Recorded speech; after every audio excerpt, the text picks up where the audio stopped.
दोस्तों नमस्कार। जब बाज़ार में बिकने के लिए सामान ही ना रहे तो बाज़ार का कोई मतलब नहीं होता।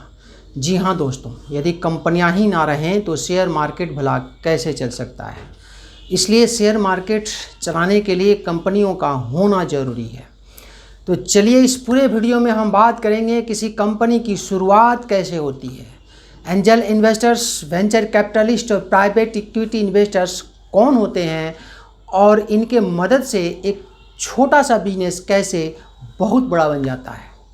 एक छोटा सा कारोबार का बड़े हो जाने तक का फाइनेंशियल कंसेप्ट को इस वीडियो में हम समझेंगे। थोड़ी सी पूंजी हो तो बिजनेस शुरू किया जा सकता है और उस बिजनेस को बहुत बड़ा किया जा सकता है। दोबारा अपनी पूंजी लगाने की ज़रूरत नहीं होती। तो इसे समझने के लिए थोड़ा धैर्य रखकर बने रहिए मेरे साथ, देखते रहिए पूरा वीडियो। दोस्तों तो मान लीजिए आपके मन में कोई बिजनेस आइडिया है जिसे शुरू करने के लिए कम से कम 5 लाख रुपए की ज़रूरत है। यदि आपके पास इतना पैसा है तो आप आसानी से बिजनेस शुरू कर सकते हैं, लेकिन आपके पास थोड़ी पूंजी है और थोड़े की ज़रूरत है तो क्या होगा। यहाँ एक बात पर ध्यान देना जरूरी है कि आपके पास भी थोड़ा पूंजी का होना जरूरी है, क्योंकि जब आप ही के बिजनेस में आप ही की पूंजी नहीं रहेगी तो फिर दूसरा भला क्यों भरोसा करेगा। अब मान लीजिए आपके पास कुल 3 लाख की पूंजी है और 2 लाख की पूंजी और चाहिए जिसे आपको जुटाना है। तो इसके लिए आप किसी परिचित व्यक्ति या रिलेटिव या दोस्तों से अपना बिजनेस आइडिया बताकर बाकी के 2 लाख की पूंजी लगाने की बात कर सकते हैं। यदि आप भरोसेमंद व्यक्ति हैं और आपका बिजनेस आइडिया अच्छा है तो कोई ना कोई व्यक्ति मिल जाता है जो 2 लाख देने को तैयार हो। आप ऐसे व्यक्ति से कांटेक्ट कर सकते हैं जिसके पास पैसा तो है लेकिन आइडिया नहीं है। ऐसे बहुत सारे लोग मिलते हैं दोस्तों। यहाँ याद दिलाते चलें कि रिलायंस इंडस्ट्री जैसे कंपनी को शुरू करने वाले धीरू भाई अंबानी ने भी अपने कारोबार की शुरुआत ऐसे ही अपने एक रिलेटिव के साथ पार्टनरशिप में शुरू किया था। अब मान लीजिए ऐसे 2 व्यक्ति मिले जो 1-1 लाख रुपया आपके बिजनेस में देने को तैयार हैं।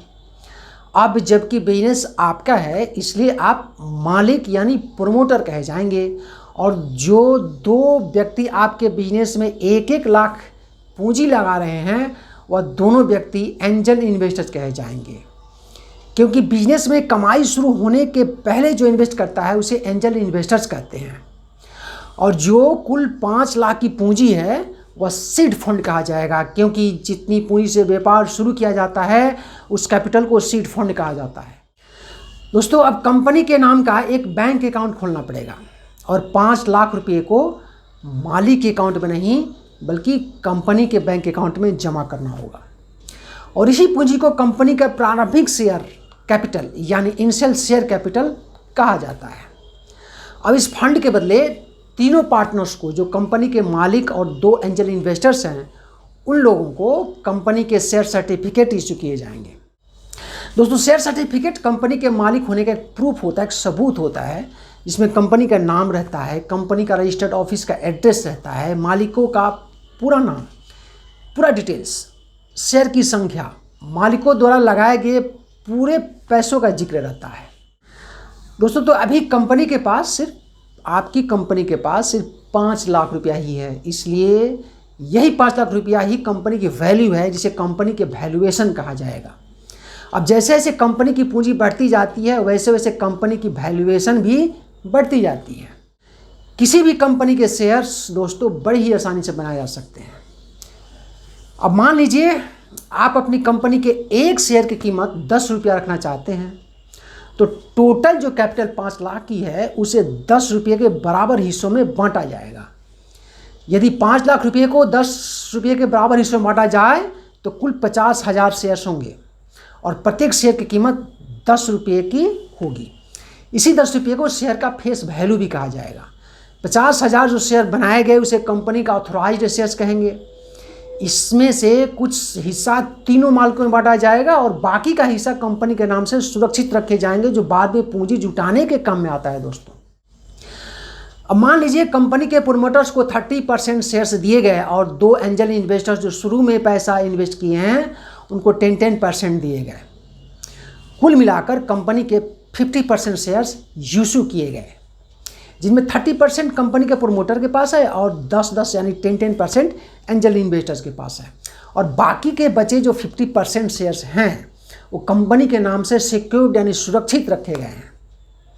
दोस्तों ये जो मैं 10%, 30 और 50% का बता रहा हूँ, ये सिर्फ कॉन्सेप्ट समझने के लिए ले रहा हूँ।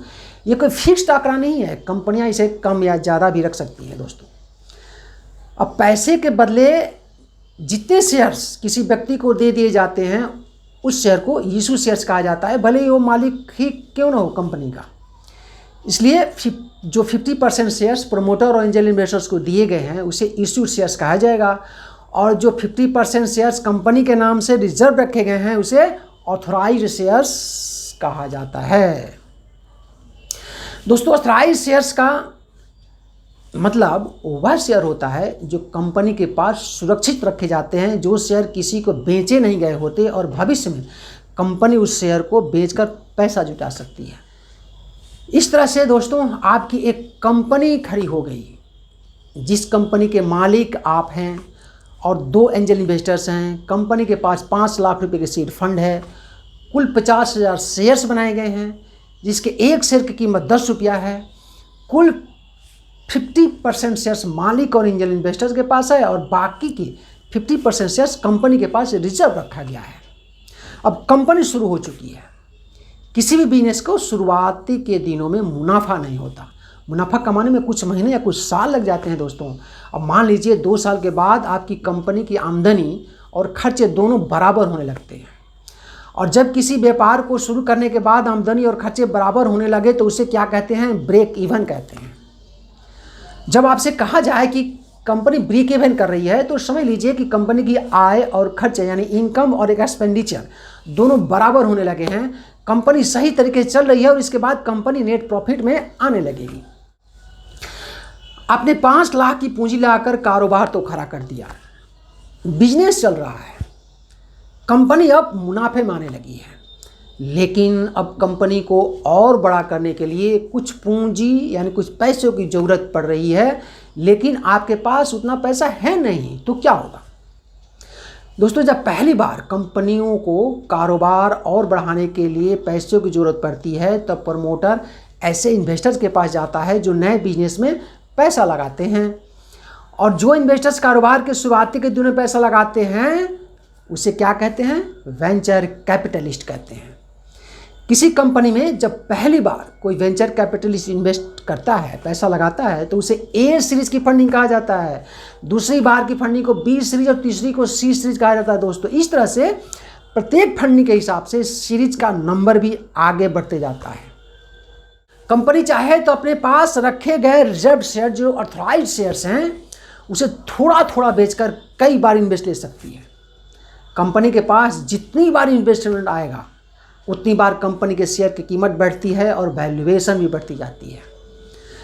दोस्तों बायजूस, पेटीएम, जोमेटो, ओयो, ग्रोफर जैसे कंपनियों का वैल्यूएशन इसी तरह की फंडिंग के कारण आज अरबों डॉलर में है दोस्तों। किसी कंपनी की वैल्यूएशन कैसे बढ़ाई जाती है, चलिए इसे समझते हैं। आप अपनी कंपनी को ले लीजिए, 5 लाख की पूंजी से आपने एक छोटी सी कंपनी बना ली है और कुल 50% शेयर्स कंपनी के पास सुरक्षित हैं। अब कोई इन्वेस्टर मिला जो 10% शेयर के बदले 1.5 लाख देने को तैयार है। जब कंपनी जो दोस्तों अच्छी होती है, कंपनी के प्रोमोटर यानी मालिक जब अच्छा काम कर रहे होते हैं तो इससे भी ज़्यादा देने को इन्वेस्टर्स आसानी से मिल जाएंगे। बस 10% शेयर बेचने के बाद दोस्तों आपकी कंपनी की वैल्यूएशन 5 लाख से 15 लाख हो गया। इसका सीधा गणित ये है कि जब 10% शेयर की कीमत 1.5 लाख हो तो 100% शेयर की कीमत 15 लाख होगी, और एक शेयर की कीमत भी 10 से बढ़कर 30 रुपये की हो गई। कुछ दिनों बाद एक और इन्वेस्टर मिला जो 5% के बदले 2 लाख देने को तैयार है, क्योंकि आपकी कंपनी वैल्यू बढ़ रही है और कंपनी की वैल्यू बढ़ने से इन्वेस्टर्स को प्रॉफिट होता है। और 5% के लिए 2 लाख मिलने से कंपनी की वैल्यूएशन दोस्तों 40 लाख की हो गई। गणित वही है, जब 5% के लिए 2 लाख तो 100 के लिए 40 लाख, और एक शेयर की कीमत भी अब 80 रुपये की हो गई, क्योंकि शेयर की संख्या तो 50,000 ही है दोस्तों। इस तरह से देखते देखते 5 लाख की कंपनी आपकी जो बनाई गई है वो 40 लाख की हो गई, जबकि अभी 15% शेयर ही बेचे गए हैं। 35% सुरक्षित शेयर्स जो अभी भी सुरक्षित हैं। दोस्तों बड़े बड़े इन्वेस्टर्स का काम यही होता है, किसी नई कंपनी में, जिसे स्टार्टअप भी कहते हैं, बड़े बड़े इन्वेस्टर्स पूंजी लाकर वैल्यूएशन बढ़ाते हैं और बाद में IPO लाने के बाद अपना शेयर बेचकर प्रॉफिट कर कर निकल जाते हैं।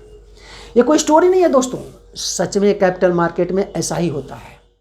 तो चलिए आगे बढ़ते हैं दोस्तों। वेंचर कैपिटलिस्ट कुछ करोड़ रुपए तक ही सीमित होते हैं, कुछ करोड़ रुपए तक ही आपको दे सकते हैं, इन्वेस्ट कर सकते हैं। इसलिए जब कंपनी को और ज़्यादा पैसे की जरूरत होती है तब कंपनी को किसी प्राइवेट इक्विटी इन्वेस्टर के पास जाना होता है। प्राइवेट इक्विटी इन्वेस्टर्स एक बड़ी इन्वेस्ट कंपनी होती है दोस्तों, जिसके पास एक्सपर्ट की पूरी टीम होती है और बहुत सालों का एक्सपीरियंस भी होता है। बहुत बड़ी कैपिटल इन्वेस्ट करने में सक्षम होते हैं, यहाँ तक कि कंपनी के मैनेजमेंट बोर्ड में भी अपना लोग शामिल कर सकते हैं दोस्तों, क्योंकि कंपनी कहाँ जा रही है ये समझने के लिए। दोस्तों इस तरह से कंपनियां पूंजी जुटाने के लिए वेंचर कैपिटलिस्ट और प्राइवेट इक्विटी इन्वेस्टर के पास जाती है। कंपनियों को इस इन्वेस्टमेंट के बदले अपने ऑथराइज्ड शेयर्स देने होते हैं। किसी प्रकार का कोई ब्याज यानी इंटरेस्ट या इंस्टॉलमेंट नहीं देना पड़ता है दोस्तों, जबकि बैंक लोन में ब्याज देने पड़ते हैं। इसलिए कंपनियां बैंक से लोन ना लेकर प्राइवेट इक्विटी या वेंचर कैपिटल से शेयर के बदले इन्वेस्टमेंट लेना बेटर समझती हैं। दोस्तों ये थी एक छोटी सी जानकारी बांटने की मेरी कोशिश। कैसे लगी ज़रूर बताएं। फिर मिलेंगे कुछ नई जानकारी के साथ। नमस्कार।